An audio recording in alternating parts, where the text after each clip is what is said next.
Bom dia, meus irmãos, a graça e a paz esteja com todos nós, em nome do Senhor. Nós chegamos ao fim de Jonas e eu quero ir com vocês nesse texto. Terminaremos nossas exposições hoje com a graça do Senhor. Nós percorremos todo o profeta, são 4 capítulos. Alguns textos exigiam mais detalhes, outros poderiam ser entendidos muito mais facilidade, né? Sem uma detenção.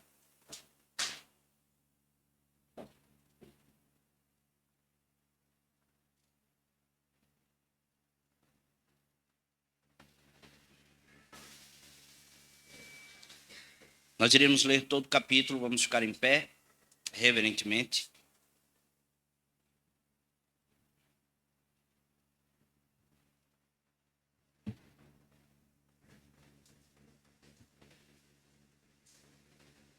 O texto nos diz o seguinte: com isso desgostou-se Jonas extremamente e ficou irado. E orou ao Senhor e disse: Ah, Senhor, não foi isso o que eu disse, estando ainda na minha terra? Por isso me adiantei, fugindo para Tarsis, pois sabia que és Deus clemente, misericordioso e tardio em irar-se, e grande benignidade, e que te arrependes do mal. Peço-te, pois, ó Senhor, tira minha vida, porque melhor me é morrer do que viver. E disse o Senhor: é razoável essa tua ira? Então Jonas saiu da cidade e assentou-se ao oriente da mesma, e ali fez uma enramada, e repousou debaixo dela, à sombra, até ver o que aconteceria à cidade. Então fez o Senhor, Deus, nascer uma planta, que subiu por cima de Jonas, para que fizesse sombra sobre a sua cabeça, a fim de o livrar do seu desconforto. Jonas, pois, se alegrou em extremo por causa da planta. Mas Deus, no dia seguinte, ao subir da alva, enviou um verme, o qual feriu a planta, e este se secou. E nascendo o sol, Deus mandou um vento calmoso oriental. O sol bateu na cabeça de Jonas, de maneira que desfalecia, pelo que pediu para si a morte, dizendo: melhor me é morrer do que viver. Então perguntou Deus a Jonas: é razoável essa tua ira por causa da planta? Ele respondeu: é razoável a minha ira até a morte. Tornou o Senhor: tens compaixão da planta que te não custou trabalho, a qual não fizeste crescer, que numa noite nasceu e numa noite pereceu. E não hei eu de ter compaixão da grande cidade de Nínive, em que há mais de 120.000 pessoas que não sabem discernir entre a mão direita e a mão esquerda, e também muitos animais? Encerrou o texto.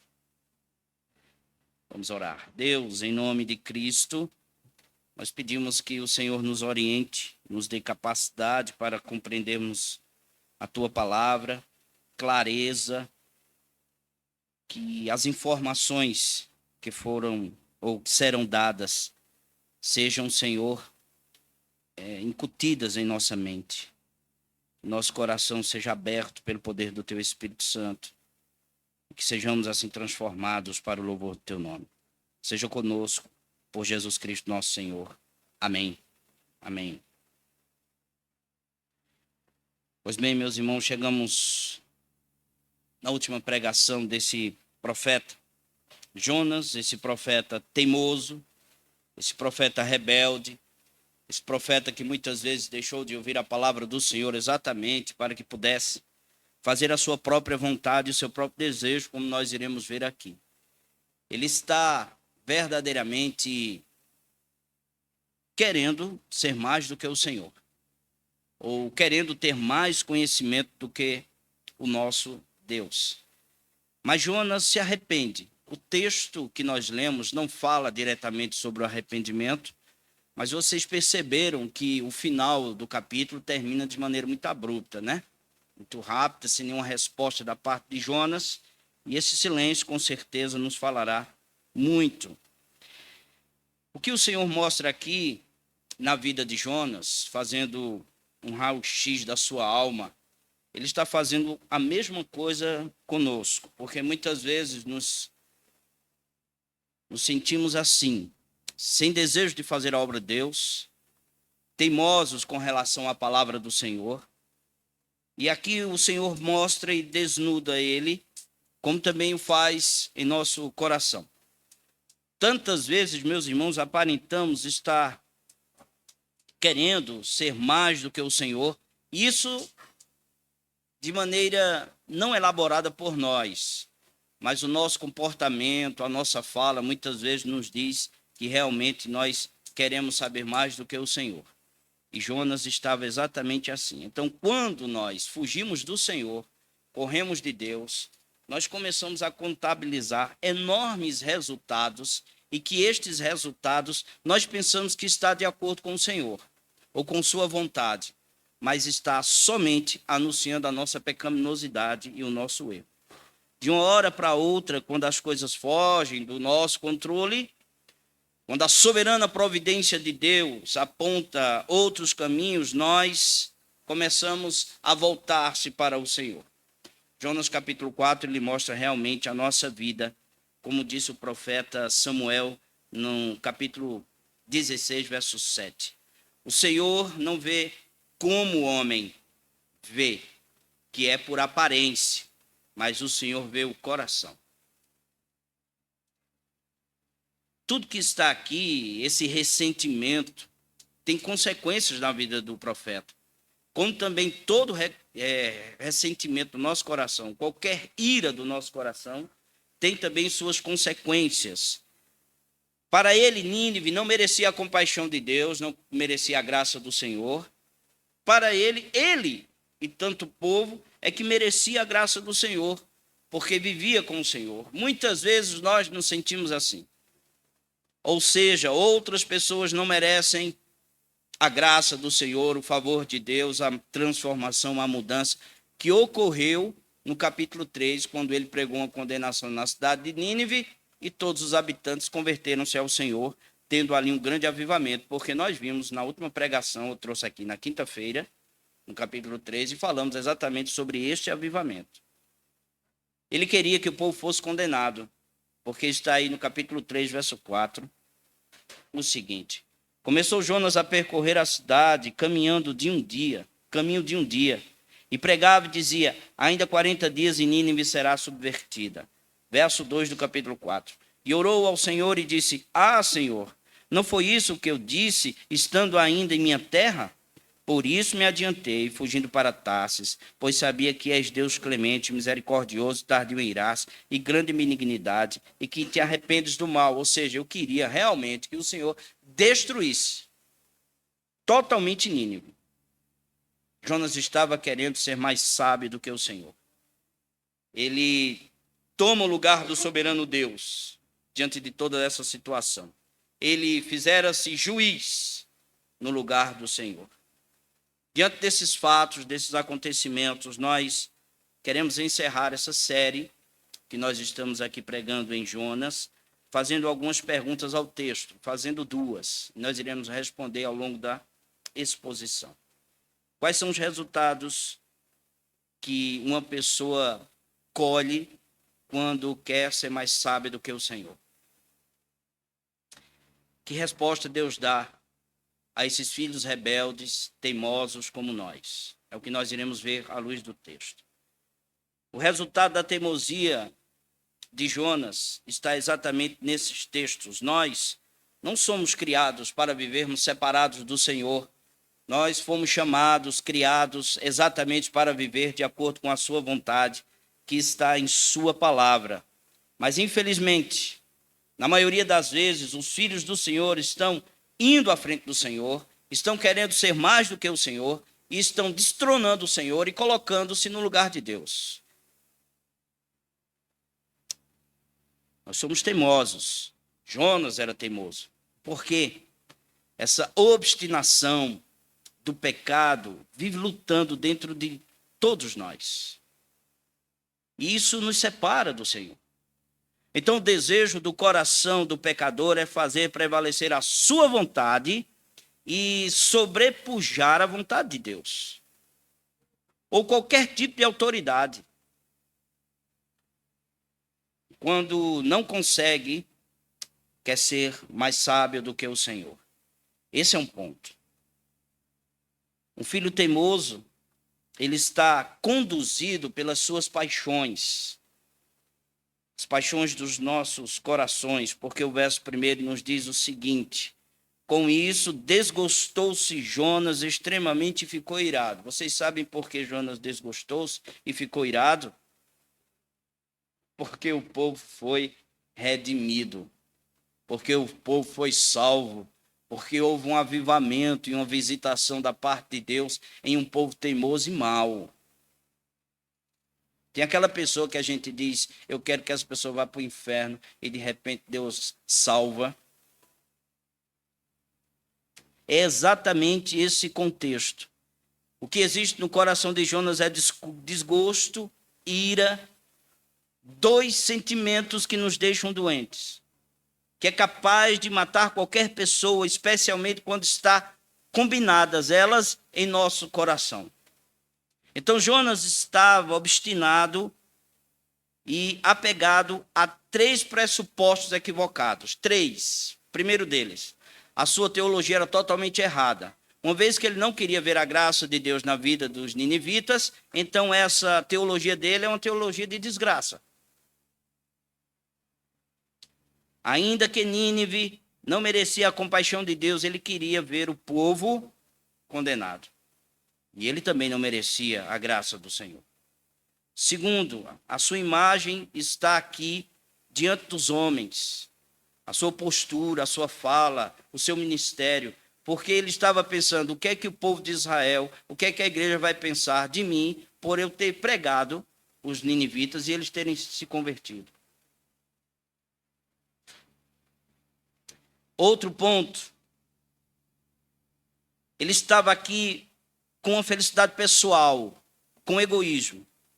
Viver feliz e realizado, sem nunca, melhor dizendo, ter feito o que o Senhor pediu para fazer. Nesse sentido aqui de pregar em Jonas, ele estava preocupado com Nínive e estava descansado lá debaixo da sombra. Calmo, tranquilo, sereno. Sempre que se achar desgosto ou ira, nós devemos examinar o nosso próprio coração, atendendo assim o conselho apostólico. Examine o vosso coração, vá para as Escrituras, veja a sua vida à luz da palavra, queira entender de onde está vindo o seu sentimento de ira, o seu ressentimento, porque isso adoece tanto você quanto os que estão ao seu lado. Geralmente eles nascem do coração teologicamente equivocado, ideologicamente influenciado, egoisticamente entorpecido pela vaidade e pelo prazer humano. Jonas ficou profundamente descontente com a compaixão de Deus pelos ninivitas e irou-se descontroladamente. Será a paixão do seu próprio coração. Então, essa teimosia, ela destrói também a paz, quando nos mantemos teimosos com relação à palavra de Deus. Veja o que está sendo dito a nós aí do verso 1 ao verso 3. Com isso, desgostou-se Jonas extremamente, ficou irado. E orou ao Senhor e disse, Senhor, não foi isso que eu disse, estando ainda na minha terra? Por isso me adiantei fugindo para Tarsis, pois sabia que és Deus clemente, misericordioso e tardio em irar-se, grande em benignidade, e que te arrependes do mal. Peço-te, pois, ó Senhor, tira minha vida, porque melhor me é morrer do que viver. A paz dele tinha ido embora. Mas essa falta de paz em seu coração tem consequências, porque começou com o primeiro chamado de Deus, onde ele desobedeceu ao Senhor. Triste, não é mesmo? Essa situação do profeta. Um profeta que foi bem sucedido. Um profeta que pregou a palavra do Senhor de maneira curta, direta, mas que o Senhor agiu profundamente no coração dos pecadores. Ele estava descontente com a transformação. Ele também estava descontrolado consigo mesmo e irado. Isso destruiu sua paz totalmente. Além do cansaço desse homem, pela primeira vez que ele fugiu do Senhor, ter ido para Tarsis, ter caído na boca de um grande peixe, ter passado pelo que ele passou, pregando a palavra de Deus na cidade de Nínive, percorrendo tudo, isso só produziu nele ansiedade, falta de paz.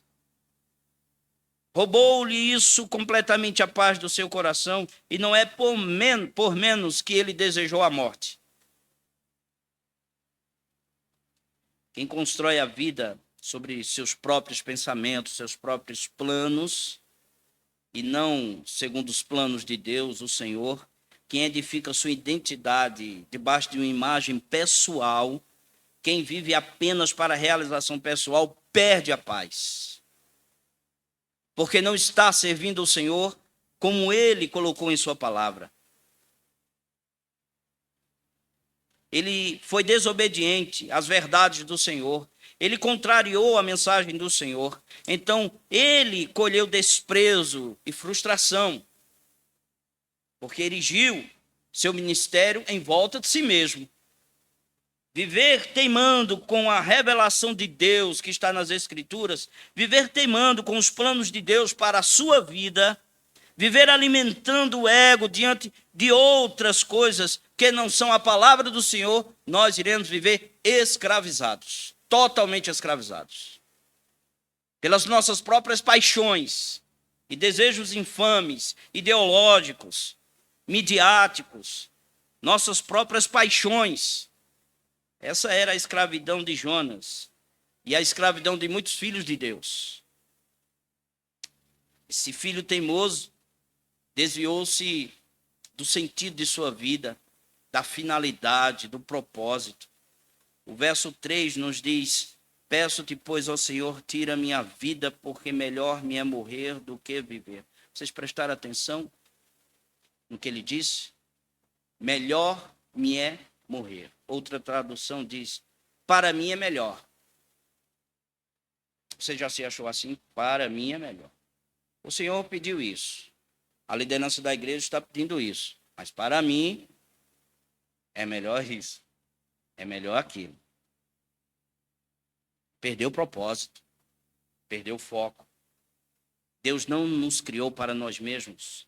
Jonas, no entanto, enxerga a vida com as lentes de melhor para mim. Nós somos uma comunidade, estamos debaixo das ordens do soberano Senhor. Então, para um filho de Deus, a pergunta nunca deve ser o que é melhor para ele, mas qual é o plano de Deus para a minha vida, onde ele me colocou. O que é que Deus quer com sua vida por você estar aqui na primeira igreja?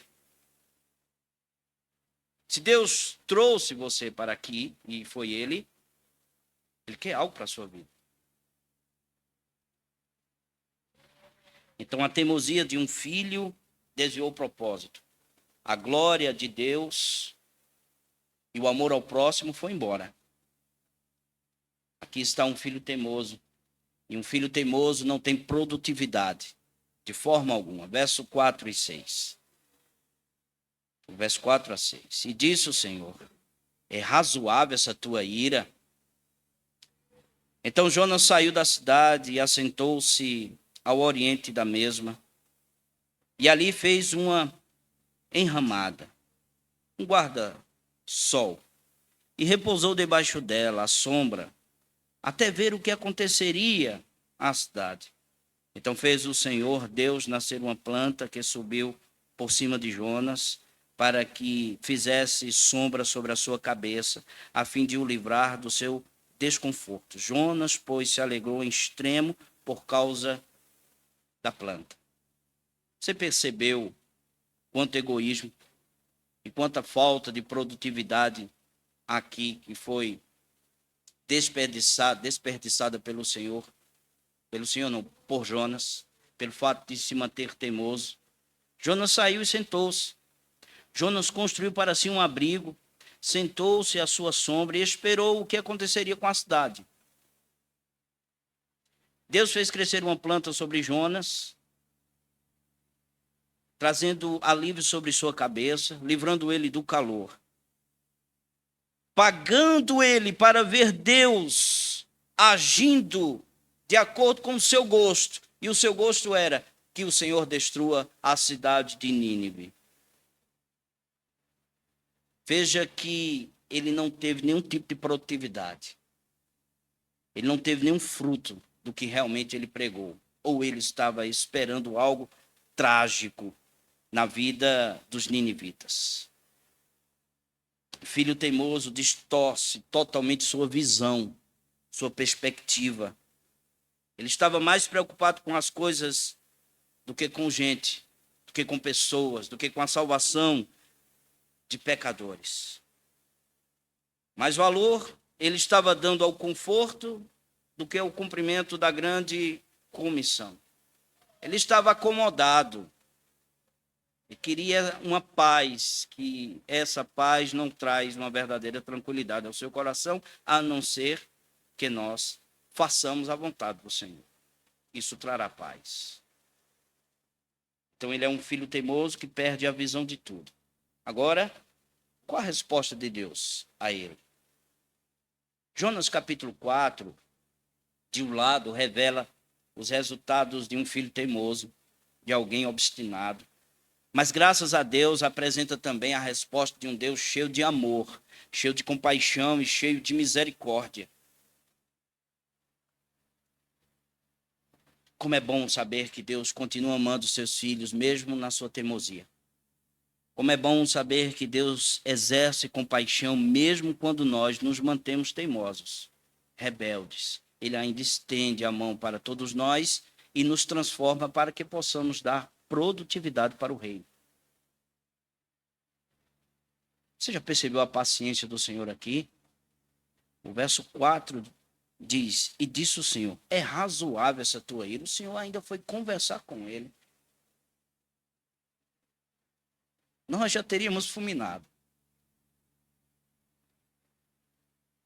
Você acha certo o que você está fazendo, pensando? O Senhor não desistiu do profeta e ele não vai desistir de você.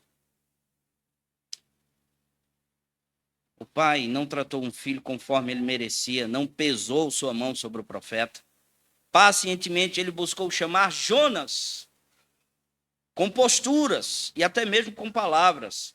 Ele fez uma planta crescer, está no verso 6, fez uma planta morrer, está no verso 7, expõe Jonas a um sol escaldante, verso 8, dialogou com ele novamente no verso 9 e confrontou ele com verdades, está no verso 10 ao 11.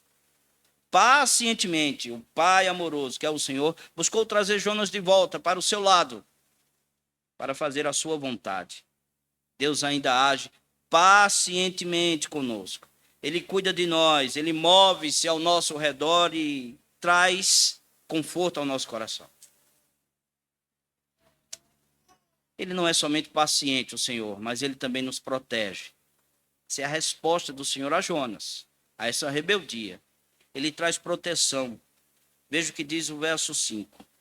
Então Jonas saiu da cidade, assentou-se ao oriente da mesma, e ali fez uma ensenada, e repousou debaixo dela à sombra, até ver o que aconteceria à cidade. Jonas fez para si um guarda-sol. Era o que ele precisava no momento. Deus entrou em ação e fez algo melhor. O verso 6 diz, então fez o Senhor Deus nascer uma planta que subiu para cima de Jonas, para que fizesse sombra sobre a sua cabeça, a fim de o livrar do seu desconforto. Jonas, pois, se alegrou em extremo por causa da planta. Vocês estão percebendo que essa teimosia de Jonas, esse pecado de Jonas, assemelha-se ao de Nínive. E Deus está cuidando dele, mostrando tudo a ele, para que ele possa cair em si e dizer, realmente eu pensei errado com relação aos ninivitas, porque eu sou igual a eles. Igual a eles. Então, quando Jonas começou a sentir-se confortável demais, Deus destruiu a planta com um verme e enviou um calor insuportável. Verso 7 e 8. Mas Deus, no dia seguinte, ao subir da alva, enviou um verme, o qual feriu a planta, e esta se secou. Verso 8. Em nascendo o sol, Deus mandou um vento calmoso oriental. O sol bateu na cabeça de Jonas, de maneira que desfalecia, pelo que pediu para si a morte, dizendo: melhor me é morrer do que viver.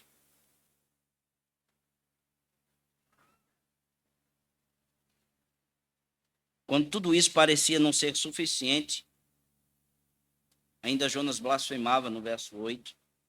Deus confrontou o profeta. Jonas, vale a pena realmente se dar para coisas tão baratas e passageiras? É isso que ele está dizendo no verso 10. Jonas e o povo salvo lá em Nínive, com todos eles, você não se importa com eles? Veja o que o Senhor diz do verso 9 ao 11. Então perguntou Deus a Jonas: é razoável essa tua ira por causa da planta? Ele respondeu: é razoável a minha ira até a morte. Tornou o Senhor, melhor dizendo: tens compaixão da planta que não te custou trabalho, a qual não fizeste crescer, que numa noite nasceu e numa noite pereceu. E não hei eu de ter compaixão da grande cidade de Nínive, em que há mais de 120.000 pessoas que não sabem discernir entre a mão direita e a mão esquerda, e também muitos animais. Deus sempre protege seus filhos. Ele protegeu aqui, mas ele também confrontou. Jonas tinha um ídolo no coração. O ídolo do coração de Jonas era o conforto. Era o que ele queria nesse momento. Então Deus destrói os nossos ídolos, nossas ideologias, indiferenças. Assim ele fez, construindo e destruindo. Deus faz isso em nossa vida para tirar os ídolos do nosso coração. Ele constrói algo em nossa vida, mas ele também destrói. Ele cuida, mas ele também confronta. Ele faz e desfaz. Ele fala e fica em silêncio muitas vezes.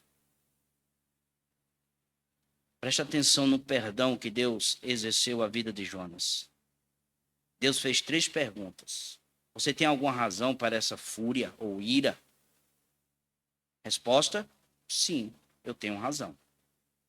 Verso 9. Você tem alguma razão para estar tão furioso por causa da planta? Resposta: sim. Chegando no verso 10 e 9, Jonas fica em silêncio. Vocês perceberam a nossa leitura, que ela termina de maneira abrupta, rápida, e ela termina com uma pergunta do Senhor. Jonas ficou em silêncio diante dessa pergunta. Ele reconhece que Deus tinha razão, porque não há nenhuma outra réplica. Ele não rebate, mas o texto termina com o silêncio de Jonas. Isto significa, e nós podemos entender, que Jonas caiu em si. Imagino que Jonas, nesse momento, esteja pensando nos últimos momentos de sua vida. Era como se Deus estivesse perguntando a ele o seguinte: Jonas, quando você fugia para Tarsis, eu não afundei o navio. Quando você foi lançado ao mar, eu mandei um grande peixe. Quando você se quebrantou no ventre do peixe, eu trouxe você de volta e dei uma segunda chance. Quando você me pediu a morte, eu mantive você. Não deveria eu também salvar os ninivitas? Jonas, com silêncio, responde, dizendo: o Senhor está certo. Ele consentiu com Deus. Ele estava arrependido e Deus lhe havia, sim, perdoado. Por que Jonas não terminou seu livro no capítulo 3? Ele poderia ter terminado o capítulo 3. Se fosse eu e vocês, nós terminaríamos no capítulo 3 a nossa história de sucesso. E ainda publicaríamos no Instagram. Olha eu. Nós somos assim. Minha pregação fez com que várias pessoas se convertessem. Nós gostamos de promover a nossa vida nas redes sociais. É só o que fazemos hoje. Cuidado, gente. O orgulho bate em nosso coração e nós precisamos ter cuidado com tudo isso. Mas a história não termina no capítulo 3. Vai para o capítulo 4, mostrando a teimosia de Jonas e o perdão de Deus. Essa história está nas Escrituras, foi revelada pelo nosso Deus, sua compaixão a pecador. O evangelho precisa chegar até os confins da terra, chegou até Nínive e chegou até nós. E esse evangelho precisa ser anunciado. Então a história de Jonas é para chamar o povo de Deus a ter compaixão das pessoas, a ter amor por elas. Pessoas que são diferentes de todos nós. Pessoas que são pecadores, pecadoras, que precisam da graça de Deus, como nós também precisamos. Leve o perdão de Deus que está em Cristo Jesus. Nós devemos avançar. E esse avanço não tem outra forma, outro meio, a não ser o evangelho do Senhor. Que Deus derrame o avivamento, como vimos na última pregação de Jonas, a penúltima, aliás. Que Deus derrame o avivamento, que Deus derrame o seu Espírito de maneira poderosa, para que todos nós saiamos pregando o evangelho, mostrando ao povo que são pecadores como nós, e que precisam da graça de Deus como nós precisamos. E que esta salvação está destinada a pecadores. De outra forma, o Senhor Jesus não teria morrido. E o Senhor aplique sua palavra ao nosso coração. Vamos orar, meus irmãos. Vamos ficar em pé?